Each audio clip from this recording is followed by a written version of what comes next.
नमस्कार दोस्तों, आप सभी का स्वागत एक बार फिर मेरे YouTube चैनल अमूल्य तिवारी पे। दोस्तों, आज का जो मेरा लेक्चर है और आज का जो टॉपिक है वो बहुत ही बेहतरीन है और ये न्यूज़ काफ़ी समय से स्प्रेड भी कर रहा है। एक दो दिन का ये पुराना न्यूज़ है। जैसे कि न्यूज़ क्या है, आप देख सकते हो कि यहाँ पे मेरे सामने दो फिगर है, दो फोटो है। एक है आपके अमेरिका के राष्ट्रपति का फ़ोटो जो बाइडन साहब का, और एक है उनके सुपुत्र हंटर बाइडन साहब। तो आज का जो लेक्चर है बड़ा ही समझ सकते हैं कि बहुत ही इंटरेस्टिंग भी है और बहुत ही इम्पॉर्टेंट फुल है। तो जो भी लोग एसएससी, यूपीएससी या एज जानकारी रखना चाहते हैं देश दुनिया के, तो उनके लिए ये लेक्चर बहुत ही इंपॉर्टेंट है। तो चलिए लेक्चर को शुरू करते हैं। और अगर आप चैनल पर नए हो तो चैनल को सब्सक्राइब कर दो ताकि आपको हमारी ऐसे इन्फॉर्मेशन वीडियो आपको मिलती रहे। बेल आइकन को प्रेस जरूर करना। तो चलिए स्टार्ट करते हैं। तो आज का लेक्चर जनरली क्या है कि हमारे जो यूएसए के राष्ट्रपति हैं यानी कि जो बाइडन साहब, इनके ऊपर आ चुका है महाभियोग। जी हाँ, इनके ऊपर क्या लग रहा है? महाभियोग लगने जा रहा है। महाभियोग यानी कि इम्पीचमेंट। इनके ऊपर क्या लगने जा रहा है? इम्पीचमेंट। अभी जो लोग इस शब्द को पहली बार सुन रहे हैं या इसके बारे में नहीं जानते कि महाभियोग क्या होता है या इम्पीचमेंट क्या होता है, तो उनको मैं बता दूं कि जो भी संवैधानिक प्रमुख होते हैं या ये जो पोस्ट होता है, तो उनको उस पोस्ट से हटाने के लिए महाभियोग की प्रक्रिया यानी महाभियोग का प्रोसेस यूज किया जाता है। भारत में भी है और उसी तरह अमेरिका में भी है, क्योंकि ये लोग इलेक्टेड लोग हैं, जनता के द्वारा चुने जाते हैं, तो इनको आप ऐसे ही नहीं हटा सकते हो, इनके ऊपर महाभियोग लगाया जाता है।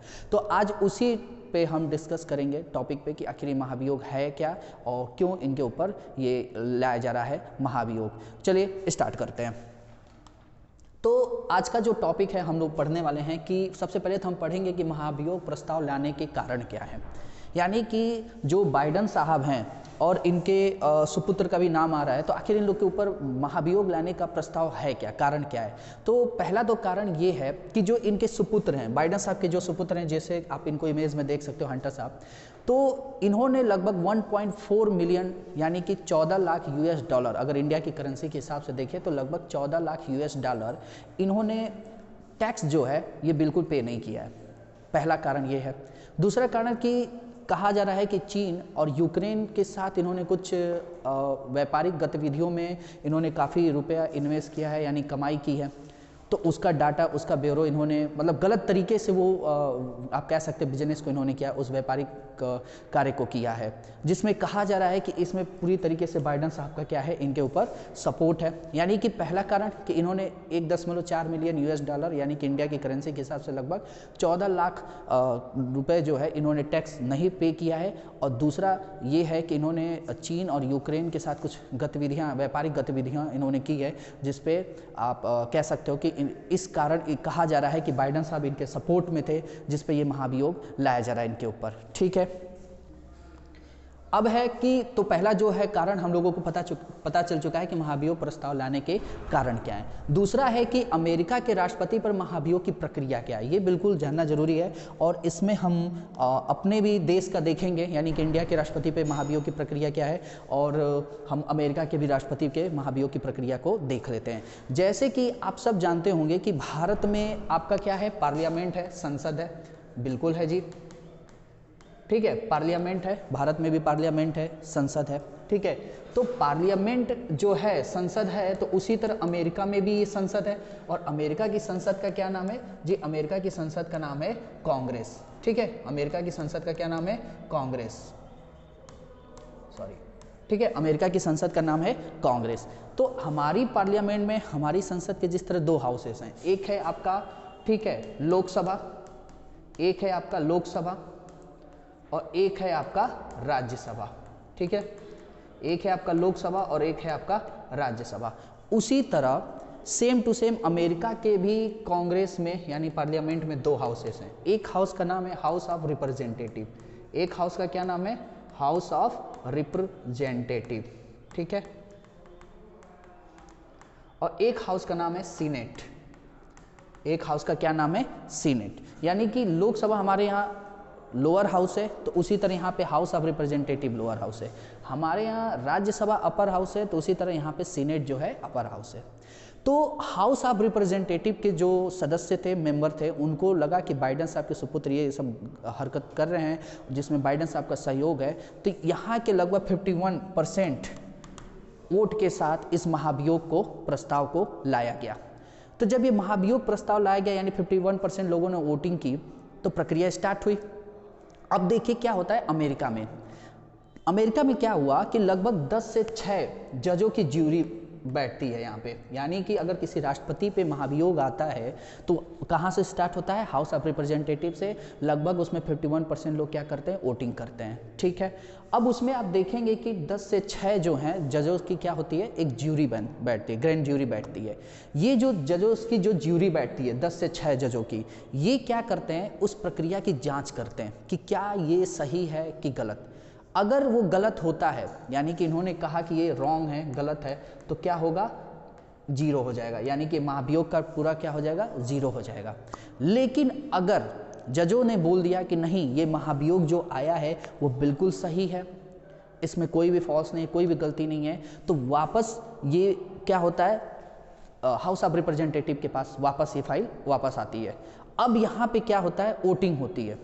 वोटिंग होती है और लगभग इस हाउस के 2/3 मेरे ख्याल से 267 लोग क्या करते हैं, अगर वोट कर देते हैं तो ये पास होके चला जाता है सीनेट में। समझ में आ रही बात। सीनेट में भी सेम होता है, सीनेट में भी लगभग 2/3 यानी कि 267 लोग क्या कर देते हैं, इसको पास कर देते हैं। तो क्या होता है कि राष्ट्रपति महोदय पे इम्पीचमेंट लग जाता है, महाभियोग लग जाता है और उनको उस सीट से क्या कर दिया जाता है, बर्खास्त कर दिया जाता है और उस जगह पे उपराष्ट्रपति आ जाते हैं, उस कार्य को संभालते हैं राष्ट्रपति का। तो बहुत सिंपल सा है कि हाउस ऑफ रिप्रेजेंटेटिव में 51% वो लोग वोट करते हैं। उसके बाद से ये 10 से 6 जजों की ज्यूरी एक बैठती है, ग्रैंड ज्यूरी, जो उसको क्या करती है, जांच पड़ताल करती है, उस पर फैसला सुनाती है। अगर उनका फैसला हुआ कि नहीं ये गलत है तो वो जीरो हो जाता है, यानी कि इम्पीचमेंट नहीं लगता है। लेकिन अगर वो फैसला सही हुआ तो वो वापस आ जाता है हाउस ऑफ रिप्रेजेंटेटिव। और यहाँ पे लगभग 2/3 यानी सदस्य जो हैं हाउस ऑफ रिप्रेजेंटेटिव के 267 लोग अगर वोट कर देते हैं तो ये सीनेट में जाता है। सीनेट में भी अगर सेम प्रक्रिया होती है तो फिर राष्ट्रपति महोदय पे इम्पीचमेंट लग जाता है। हमारे यहाँ क्या है, पार्लियामेंट में आप देख सकते हैं कि हमारे यहाँ की कहीं भी ये राष्ट्रपति महोदय के लिए जो है महाभियोग की प्रक्रिया स्टार्ट हो सकती है, चाहे वो राज्यसभा से भी हो सकती है या लोकसभा, दोनों में से किसी भी में संसद, किसी भी सदन से, किसी भी हाउस से ये प्रक्रिया शुरू हो सकती है। और प्रेजेंट 1/4 लोग क्या करते हैं, अगर वोट कर देते हैं तो फिर ये प्रक्रिया आगे कंटिन्यू करती है। हमारे यहाँ राष्ट्रपति पे के लिए महाभियोग की प्रक्रिया में आप देखते हैं कि राज्यसभा और लोकसभा के इलेक्टेड और नॉमिनेटेड दोनों सदस्य क्या होते हैं, इसमें शामिल होते हैं। लेकिन इसमें ऐसा कुछ नहीं है, ठीक है। तो एक हम लोगों ने इस पॉइंट को समझ लिया।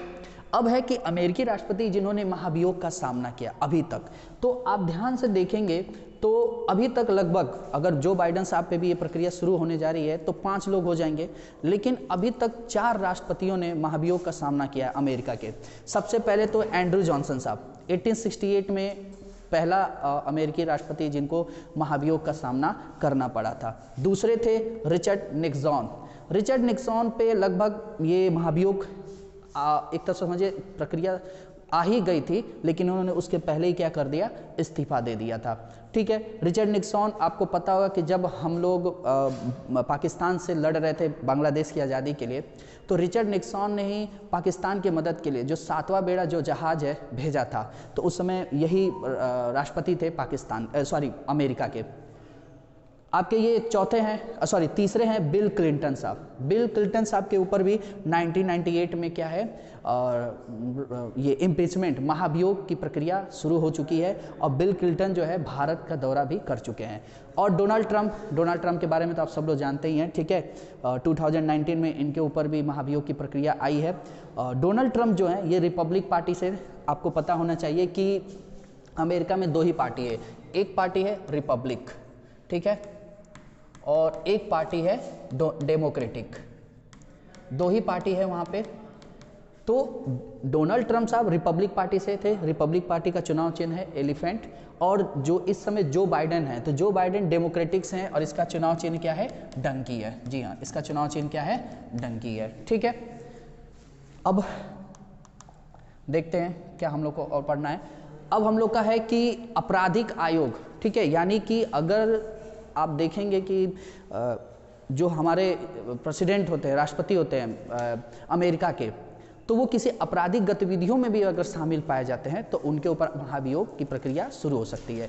तो अब यहाँ पे थोड़ा कंपैरिजन करते हैं कि भारत के जो राष्ट्रपति हैं और जो अमेरिका के राष्ट्रपति हैं, तो दोनों में महाभियोग की क्या प्रक्रिया, दोनों पे महाभियोग कैसे लग सकता है। तो आप देखिए, हमारा जो देश का जो हमारी देश की कैसे संसद पार्लियामेंट्री फॉर्म है, हम लोग के यहाँ संसदीय व्यवस्था है, ठीक है, हम लोग के यहाँ संसदीय व्यवस्था है, पार्लियामेंट्री फॉर्म है। और अमेरिका में क्या है, प्रेसिडेंशियल है, यहाँ पे प्रेसिडेंशियल है, राष्ट्रपति है, और हम लोग क्या पार्लियामेंट्री है। यहाँ पे दो हेड होते हैं, एक तो राष्ट्र का प्रमुख होता है, नेशन ऑफ द हेड, जिनको हम राष्ट्रपति कहते हैं, और एक जो होता है वो होता है सरकार का प्रमुख, हेड ऑफ द गवर्नमेंट, जिनको हम प्रधानमंत्री कहते हैं। लेकिन यहाँ पे क्या होता है कि जो प्रेसिडेंट होता है वही राष्ट्र का प्रमुख होता है, और एक डिफरेंट क्या देखने को मिलता है कि जो हाउसेस होते हैं ना, उनसे ये डिफरेंट होता है, उनसे अलग होता है। लेकिन हमारे यहाँ जो राष्ट्रपति होते हैं वो हाउसेस के, यानी कि संसद के जो दो हाउस हैं, तो दोनों हाउस के साथ साथ राष्ट्रपति भी ये अंग होते हैं, यानी ये तीन अंग हमारे संसद में देखने को मिलता है, एक राष्ट्रपति, एक लोकसभा, एक राज्यसभा। लेकिन यहाँ पे प्रेसिडेंट जो होते हैं उन संसद से क्या होते हैं, एकदम अलग होते हैं, ठीक है। तो ये आज का टॉपिक था हमारा, और आज का ये वीडियो था, लेक्चर था, जिसमें आप देख सकते हो। तो एक इसमें क्वेश्चन ये भी होता है कि भारत के राष्ट्रपति पे महाभियोग का कैसे लगता है। तो भारत के राष्ट्रपति पे जब वो संविधान का, यानी कि कॉन्स्टिट्यूशन का उल्लंघन करते हैं, तभी इनके ऊपर क्या होता है, महाभियोग की प्रक्रिया आती है। लेकिन अमेरिका में क्या होता है कि अगर वो संविधान का उल्लंघन कर रहे हो, या किसी आपराधिक मामले में पकड़े गए, या कोई उन्होंने वो घूस लेते हुए वो पकड़े गए, ठीक है, तो ऐसे कई कारण होते हैं जिन पे आप अमेरिका के राष्ट्रपति पे महाभियोग आ जाता है। लेकिन भारत के राष्ट्रपति पे सिर्फ संविधान के उल्लंघन करने पे ही क्या होता है, महाभियोग की प्रक्रिया अपनाई जाती है। तो वैसे तो अभी तक भारत के किसी भी राष्ट्रपति पे महाभियोग की प्रक्रिया नहीं आई है, और ना ही इसका मुद्दा देखने को मिला है। एक बार ज्ञानी जैल सिंह पे ये प्रक्रिया शुरू होने वाली थी, लेकिन मामला जो है काफ़ी शांत हो गया, उसको संभाल लिया गया। उस समय हमारे देश के प्रधानमंत्री थे राजीव गांधी जी, और राष्ट्रपति थे ज्ञानी जैल सिंह साहब। तो दोनों लोगों में काफ़ी थोड़ा सा मनमुटाव चल रहा था। और डाकघर बिल जो है, आपने उसके बारे में सुना होगा, डाकघर बिल पे साइन ना करने की वजह से, जेबी वीटो पावर का यूज़ करने की वजह से ये महाभियोग की प्रक्रिया उनके ऊपर लाने की तैयारी की जा रही थी। तो वो हुआ नहीं, बस तैयारी हुई थी, कोई बहुत उस पर डिस्कशन नहीं हो पाया था। लेकिन अमेरिका के लगभग अभी तक, अगर बाइडेन साहब पे आता है तो लगभग 5 राष्ट्रपतियों पे आप देखेंगे कि अमेरिका के 5 राष्ट्रपतियों पे महाभियोग की प्रक्रिया आएगी। तो चलिए, आज का टॉपिक, आज का लेक्चर मेरा यही था। और आप अगर मेरे चैनल पर नए हो तो प्लीज़ चैनल को सब्सक्राइब करो, लाइक करो, ज़्यादा से ज़्यादा शेयर करो। Thank you so much.